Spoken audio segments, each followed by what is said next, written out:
Salary വാങ്ങുന്ന എല്ലാ ആൾക്കാർക്കും എല്ലാ മാസവും ഒരു നോട്ടിഫിക്കേഷൻ വരും. ഇത്ര പണം സാലറി ആയിട്ട് ക്രെഡിറ്റ് ആയിട്ടുണ്ട്. കാണുമ്പോൾ വളരെ സന്തോഷം. കുറച്ച് ആഴ്ചകൾക്ക് ശേഷം എന്ത് സംഭവിക്കും? അക്കൗണ്ട് ബാലൻസ് നോക്കുമ്പോഴത്തേക്കും എല്ലാം തീർന്നിട്ടുണ്ടാവും. ഇത് നിങ്ങൾക്ക് മാത്രം സംഭവിക്കുന്ന ഒരു കാര്യമല്ല, 90% സാലറി വാങ്ങുന്ന ആൾക്കാർക്ക് സംഭവിക്കുന്ന കാര്യമാണ്. നമ്മളെല്ലാവരും വർക്ക് ചെയ്യുന്നു, ഏൺ ചെയ്യുന്നു. പക്ഷെ ഒരു ചോദ്യം, എന്തുകൊണ്ട് നമ്മൾ റിച്ച് ആവുന്നില്ല? നമ്മുടെ കയ്യിൽ കിട്ടുന്ന സാലറി ഒക്കെ എങ്ങനെ തീരുന്നു? ഇന്നത്തെ വീഡിയോ അതിനെപ്പറ്റിയാണ്. നമ്മുടെ സാലറി നമ്മൾക്ക് എങ്ങനെ കൺട്രോൾ ചെയ്യാം എന്നതാണ് ഈ വീഡിയോയിലൂടെ നമ്മൾ മനസ്സിലാക്കാൻ പോകുന്നത്. അപ്പോൾ റെഡി അല്ലേ? Let start. നിങ്ങളൊരു 50,000 രൂപ സാലറി ഉള്ള ഒരു വ്യക്തിയാണെന്ന് വിചാരിക്കാം. അപ്പം റെൻറ്റിന് വേണ്ടി ഒരു 15,000 ചിലവാക്കുന്നു, EMI ഒരു 10,000 രൂപ, ഫുഡ്, സ്വിഗ്ഗി ഇതൊക്കെ കൂടിയിട്ട് ഒരു 8,000 രൂപ, ഷോപ്പിംഗ് ഒരു 5,000, പിന്നെ അല്ലാതെ ചില്ലറ എക്സ്പെൻസസ് 7,000. അപ്പോൾ ബാലൻസ് എത്രയാണ്? Almost zero. The automatic billionaire എന്ന പുസ്തകത്തിലെ ഓതർ പറഞ്ഞൊരു കാര്യമുണ്ട്. Most people don't realise it's the small expenses that are keeping dum poor. Daily നമ്മൾ ഒരു ചായ കുടിക്കുന്നു, അല്ലെങ്കിൽ ഇടയ്ക്കിടയ്ക്ക് ആമസോണിൽ നിന്ന് എന്തൊക്കെയോ ഓർഡർ ചെയ്യുന്നു. ഇതൊക്കെ കൂട്ടി കഴിയുമ്പോൾ thousands of rupees ആയിരിക്കും. പക്ഷെ നമ്മൾ മനസ്സിലെന്താ ചിന്തിക്കുന്നത്? ഇതൊക്കെ ചെറിയ എക്സ്പെൻസസ് അല്ലേ? അതാണ് ട്രാപ്പ്. ഇനി നമ്മൾ മനസ്സിലാക്കേണ്ടത് ഈ സൈക്കോളജി ഓഫ് സ്പെൻഡിങ്ങിനെ പറ്റിയിട്ടാണ്. നമ്മൾ പലരും പണം സ്പെൻഡ് ചെയ്യുന്നത് ലോജിക് യൂസ് ചെയ്തിട്ടൊന്നല്ല, ഇമോഷൻസ് യൂസ് ചെയ്തിട്ടാണ്. അതിൽ ഏറ്റവും ഭീകരമായിട്ടുള്ള ഒരു അവസ്ഥ എന്ന് പറയുന്നത്, ഒരു ഇമോഷൻ എന്ന് പറയുന്നത് മറ്റുള്ളവരെ കാണിക്കാൻ വേണ്ടിയിട്ട് ചിലവാക്കുന്നത്. അങ്ങനെ ചിലവാക്കി കഴിഞ്ഞാൽ എത്രയും പെട്ടെന്ന് നമ്മൾ ദരിദ്രരാകും. ഇത് ഞാൻ പറഞ്ഞതല്ല, സൈക്കോളജി ഓഫ് മണി എന്ന പുസ്തകത്തിൽ ഇതൊരു കോട്ടായിട്ട് തന്നെ അദ്ദേഹം പറഞ്ഞിട്ടുണ്ട്. Spending money to show people how much money you have is the fastest way to have less മണി.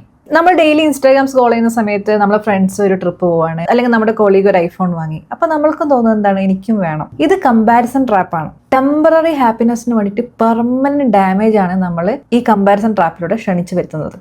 അത് നമ്മൾ കംപ്ലീറ്റ്ലി ഒഴിവാക്കേണ്ട ഒരു കാര്യമാണ്. ഇനി ഇന്നത്തെ ജനറേഷൻ അനുഭവിക്കുന്ന മറ്റൊരു പ്രശ്നമാണ് ക്രെഡിറ്റ് കാർഡിന്റെ അമിതമായിട്ടുള്ള ഉപയോഗം. ക്രെഡിറ്റ് കാർഡ് ഉണ്ടെങ്കിൽ നമ്മൾക്ക് പണം മാനേജ് ചെയ്യാൻ അറിയില്ലെങ്കിൽ നമ്മുടെ പ്രശ്നങ്ങൾ ഡബിൾ ആവും. നിങ്ങൾക്ക് കൃത്യമായിട്ട് ക്രെഡിറ്റ് കാർഡ് ബില്ല് എല്ലാ മാസവും വരുന്ന സമയത്ത് അത് പൂർണ്ണമായിട്ടും അടക്കാനുള്ള കഴിവുണ്ടെങ്കിൽ മാത്രമേ ക്രെഡിറ്റ് കാർഡ് യൂസ് ചെയ്യാൻ പാടുള്ളൂ. ഇപ്പോൾ ക്രെഡിറ്റ് കാർഡിൽ ഒരു എമൗണ്ട് നമ്മൾ സ്വൈപ്പ് ചെയ്തിട്ട് മിനിമം ഡ്യൂ എമൗണ്ട് എന്ന് പറഞ്ഞിട്ടൊരു എമൗണ്ട് പറയും. അതായത് ഇപ്പം നമ്മളൊരു 20,000 രൂപ ചിലവാക്കി, ബാങ്ക് ഇങ്ങനെ കാണിച്ചു തരും മിനിമം ഡ്യൂ എമൗണ്ട് ചിലപ്പോൾ ഒരു 1,000-2,000 രൂപ ഉണ്ടാവുള്ളൂ.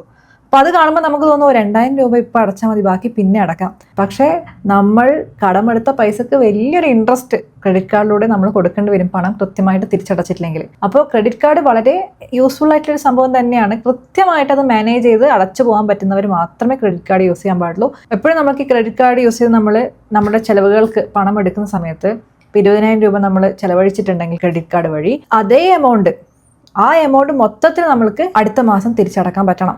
പിന്നെ നമ്മൾ സാധാരണക്കാർ സാലറി മാനേജ് ചെയ്യാൻ പറ്റുന്നില്ലെങ്കിൽ നമ്മൾ മനസ്സിലാക്കേണ്ട ഒരു കാര്യം എന്ന് പറയുന്നത് നമ്മുടെ ലൈഫ് സ്റ്റൈലാണ്. ലൈഫ് സ്റ്റൈൽ ഇൻഫ്ലേഷനെക്കാട്ടിയും വലിയ ഇൻഫ്ലേഷനാണത്. സാധാരണ എക്കണോമിക്സിലെ ഇൻഫ്ലേഷനെക്കാട്ടിയും വലിയ ഇൻഫ്ലേഷനാണ് ലൈഫ് സ്റ്റൈൽ ഇൻഫ്ലേഷൻ. കാരണം നമ്മൾക്ക് എല്ലാവർക്കും അറിയുന്ന കാര്യമാണ്, നമ്മളുടെ സാലറി കൂടുന്നതിനനുസരിച്ച് നമ്മുടെ ജീവിതശൈലി മെച്ചപ്പെടും. പണ്ട് സ്കൂട്ടർ യൂസ് ചെയ്ത് ഓഫീസിൽ പോയ ഒരാൾ സാലറി കൂടുമ്പോൾ പിന്നീട് കാറ് വാങ്ങി കാറിൽ സഞ്ചരിച്ച് ഓഫീസിൽ പോകും. പിന്നീട് സ്കൂട്ടർ എടുക്കാൻ തോന്നണമെന്നില്ല. പണ്ട് ബസ്സിൽ ട്രാവൽ ചെയ്ത ആൾക്കാരായിരിക്കും അല്ലേ?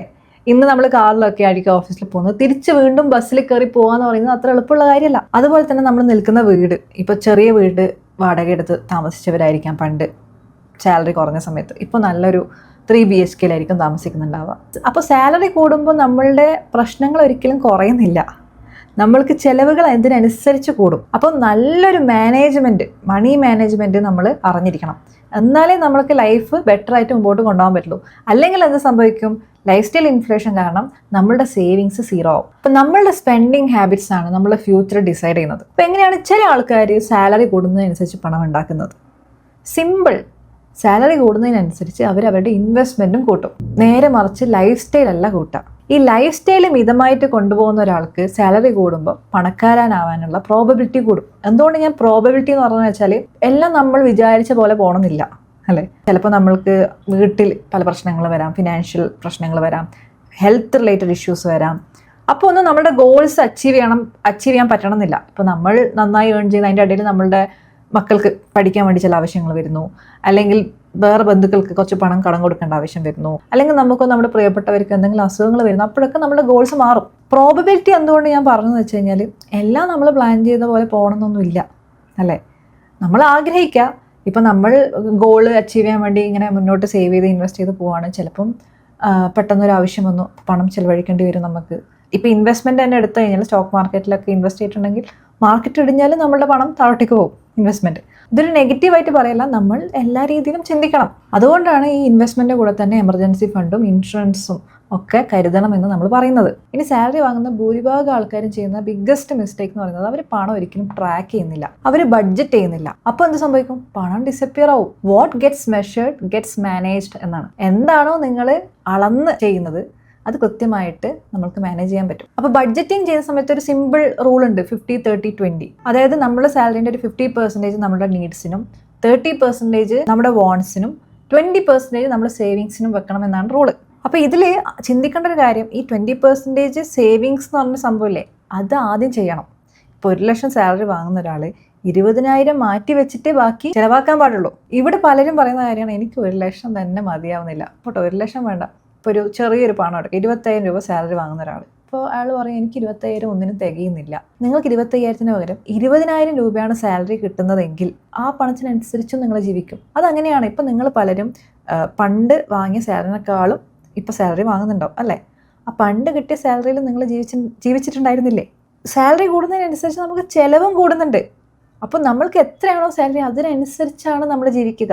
ഇപ്പം നമ്മളൊരു നഗരത്തിൽ ജീവിക്കുകയാണ്, നമ്മളൊരു ഫ്ലാറ്റിൽ ജീവിക്കുകയാണ്. അതേ നഗരത്തിൽ നമുക്ക് കിട്ടുന്ന സാലറിൻ്റെ 1% സാലറി വാങ്ങി ജീവിക്കുന്ന ആൾക്കാരുണ്ട്. അതിൻ്റെ ഏറ്റവും ബെസ്റ്റ് എക്സാമ്പിൾസ് ആണ് നമ്മളുടെ വീട്ടിൽ ഏതെങ്കിലും ജോലിക്കാരുണ്ടെങ്കിൽ നമ്മൾ ജീവിക്കുന്ന അതേ നഗരത്തിലാണ് നമ്മൾ ശമ്പളമായി കൊടുക്കുന്ന അവരുടെ സാലറിയിൽ അവരും ജീവിക്കുന്നത്. അപ്പോൾ ഈ കിട്ടുന്ന സാലറി അപ്രത്യക്ഷമാവാണ്ടിരിക്കാനുള്ള സൊല്യൂഷൻസ് വളരെ വളരെ സിമ്പിളാണ്, ഒന്നും കോംപ്ലിക്കേറ്റഡ് അല്ല.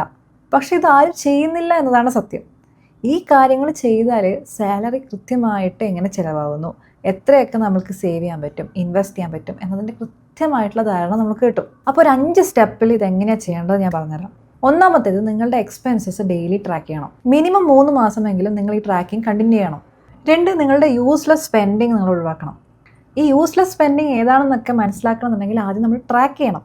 ട്രാക്ക് ചെയ്ത് വരുമ്പോൾ നമുക്ക് മനസ്സിലാവും നമ്മൾ എവിടെയാണ് അനാവശ്യമായിട്ട് ചിലവാക്കുന്നത് എന്ന്. അപ്പോൾ ആ ഫസ്റ്റ് സ്റ്റെപ്പ് ചെയ്ത് കഴിഞ്ഞാലേ സെക്കൻഡ് സ്റ്റെപ്പിലേക്ക് എത്താൻ പറ്റുള്ളൂ. ഇനി മൂന്നാമത്തേത്, നമ്മൾ ക്രെഡിറ്റ് കാർഡ് യൂസ് ചെയ്തിട്ട് അത് നല്ല രീതിയിലല്ല ഉപയോഗിക്കുന്നതെങ്കിൽ ആ സംഭവം അങ്ങോട്ട് ഒഴിവാക്കുക. അത് നിങ്ങൾക്ക് പറ്റിയതല്ല ക്രെഡിറ്റ് കാർഡ് എന്നുള്ള സത്യം മനസ്സിലാക്കിയിട്ട് അത് അങ്ങോട്ട് ഉപേക്ഷിക്കണം. അപ്പം ക്രെഡിറ്റ് കാർഡ് ട്രാപ്പിൽ പെട്ടിട്ടുണ്ടെങ്കിൽ അതിൽ നിന്ന് എത്രയും പെട്ടെന്ന് ഊരി വരിക. ഇനി 4ാമത്തെ സ്റ്റെപ്പ്, എല്ലാ മാസവും ഒരു SIP സ്റ്റാർട്ട് ചെയ്യുക. ഒരു ഇൻഡെക്സ് ഫണ്ട് സെലക്ട് ചെയ്യുക, അതിൽ ഇൻവെസ്റ്റ് ചെയ്ത് തുടങ്ങുക. കാരണം എല്ലാ മാസം നീക്കി വെക്കുമ്പോഴേ നമ്മൾക്ക് കോൺഫിഡൻസ് കിട്ടുള്ളൂ. അല്ലാത്ത പക്ഷം നമ്മൾക്ക് ഒരു കാരണവശാലും ഇൻവെസ്റ്റ് ചെയ്യാൻ പറ്റില്ല. നമ്മളിങ്ങനെ പറഞ്ഞുകൊണ്ടിരിക്കും, അയ്യോ എനിക്ക് ചിലവുകളുണ്ട്, മാറ്റി വെക്കാൻ പറ്റില്ല, എനിക്ക് കിട്ടിയത് തന്നെ മതിയാവുന്നില്ല, പിന്നെ എങ്ങനെയാണ് ഞാൻ ഇൻവെസ്റ്റ് ചെയ്യുക? ഈ ഒരു ഇല്ലാപ്പാട്ട് പാടി പാടി നമ്മൾ ഡിലേ ചെയ്തുകൊണ്ടിരിക്കും നമ്മുടെ investment journey. So start SIP. 500 രൂപ വെച്ച് സ്റ്റാർട്ട് ചെയ്യാം, 100 രൂപ വെച്ച് സ്റ്റാർട്ട് ചെയ്യാം, നിങ്ങൾക്ക് പറ്റുന്ന രീതിയിൽ സ്റ്റാർട്ട് ചെയ്യുക. ഇനി 5ാമത്തത്, SIPൻ്റെ കൂടെ തന്നെ കുറച്ച് പണം എല്ലാ മാസവും ഇങ്ങനെ കൂട്ടി വെച്ച് ഒരു എമർജൻസി ഫണ്ട് റെഡിയാക്കുക. അതിന് വേണ്ടി നമുക്ക് റെക്കറിംഗ് ഡെപ്പോസിറ്റോ അല്ലെങ്കിൽ മ്യൂച്വൽ ഫണ്ടിൽ ലിക്വിഡ് ഫണ്ട്സോ ഏതെങ്കിലും ഒന്ന് വെച്ച് സ്റ്റാർട്ട് ചെയ്തിട്ട് കൂട്ടി ഒരു എമൗണ്ട് നിങ്ങളുടെ എമർജൻസിക്ക് എത്ര വേണ്ടി വരും, ഒരു തമ്പ് റൂള് സെറ്റ് ചെയ്യുകയാണെങ്കിൽ ഒരു 6 മാസത്തെ നമ്മളുടെ ചിലവാണ് എമർജൻസി ഫണ്ടായിട്ട് കരുതണമെന്ന് വിദഗ്ധർ പറയാറ്. നിങ്ങളെ കൊണ്ട് പറ്റുന്ന രീതിയിൽ ഒരു 3 മാസത്തെ ചിലവെങ്കിലും കവർ ചെയ്യുന്ന രീതിയിൽ ഒരു എമർജൻസി ഫണ്ട് റെഡിയാക്കി വെക്കുക. എപ്പോഴും മനസ്സിലാക്കേണ്ടത്, ചെറിയ സ്റ്റെപ്സായിട്ട് തുടങ്ങുമ്പോഴാണ് വലിയ റിസൾട്ട്സ് കിട്ടാറ്. അല്ലാണ്ട് ഇപ്പം തന്നെ എല്ലാം ചാടിക്കയറി പിടിക്കണം എന്ന് പറഞ്ഞാൽ നടക്കൂല. ഇപ്പം തന്നെ നമ്മൾക്ക് പണക്കാരനാവണം എന്ന് പറഞ്ഞാൽ സാധിക്കണം എന്നില്ല. എല്ലാം പടിയായിട്ട് ചെയ്തു തുടങ്ങുക. മെയിൻലി ഈ എക്സ്പെൻസ് ട്രാക്ക് ചെയ്യുന്ന ഹാബിറ്റ് അത് ബിൽഡ് ചെയ്തെടുക്കുക. അതേപോലെ എല്ലാ മാസവും ഒരു എമൗണ്ട് മാറ്റി വെച്ച് ഇൻവെസ്റ്റ് ചെയ്യാൻ ശ്രമിക്കുക. ഈ 2 ശീലങ്ങളും നമ്മൾ ശീലിച്ചാൽ തന്നെ നമ്മുടെ ലൈഫിൽ വലിയ ചേഞ്ചസ് ഉണ്ടാവും. അപ്പോൾ നെക്സ്റ്റ് ടൈം സാലറി വരുമ്പോൾ അത് 2-3 ആഴ്ചക്കുള്ളിൽ തീർന്നു പോവുകയാണെങ്കിൽ എന്ത് ചെയ്യണം? ഉടനെ ട്രാക്ക് ചെയ്ത് തുടങ്ങുക, ബഡ്ജറ്റിങ് ചെയ്ത് തുടങ്ങുക. നിങ്ങൾക്ക് എവിടെയാണ് നിങ്ങളുടെ പണം പോകുന്നത് എന്നതിൻ്റെ ഉത്തരം കിട്ടും. അപ്പോൾ നിങ്ങൾക്ക് ഈ വീഡിയോ യൂസ്ഫുൾ ആയെന്ന് വിചാരിക്കുന്നു. ഇത് ഞാൻ എൻ്റെ വീഡിയോയിൽ പലപ്പോഴായിട്ട് പറഞ്ഞ കാര്യം തന്നെയാണ്. But I want to keep you reminding that this is the basic step to become rich, especially for salaried employees. എല്ലാവർക്കും ഓൺട്രപ്രണേഴ്സ് ആവാനോ എല്ലാവർക്കും ബിസിനസ് തുടങ്ങാനൊന്നും പറ്റണമെന്നില്ല. ആൻഡ് സാലറി വാങ്ങിയാൽ നമ്മൾ ഒരിക്കലും പണക്കാരനാവില്ല എന്നൊന്നും വിചാരിക്കേണ്ട. കോടികൾ സാലറി വാങ്ങുന്ന ആൾക്കാരുണ്ട്. അപ്പം സാലറിഡ് എംപ്ലോയീസിനും പണക്കാരനാകാൻ പറ്റും. പക്ഷേ ചിലർക്ക് സാലറിഡ് എംപ്ലോയി ആയിട്ട് തന്നെയാണ് തുടരാൻ ഇഷ്ടം, ബിസിനസ് ഒന്നും ചെയ്യാൻ താല്പര്യമില്ല എന്നുണ്ടെങ്കിൽ എന്ത് ചെയ്യണം? നമ്മൾ ആ സാലറി വാങ്ങുന്നതിൻ്റെ കൂടെ തന്നെ ഇൻവെസ്റ്റ്മെൻറ്റ് ഒരു സൈഡ് സ്റ്റാർട്ട് ചെയ്യണം. ബേസിക്കലി ഇൻവെസ്റ്റ് ചെയ്യാന്ന് വെച്ചാൽ എന്താ?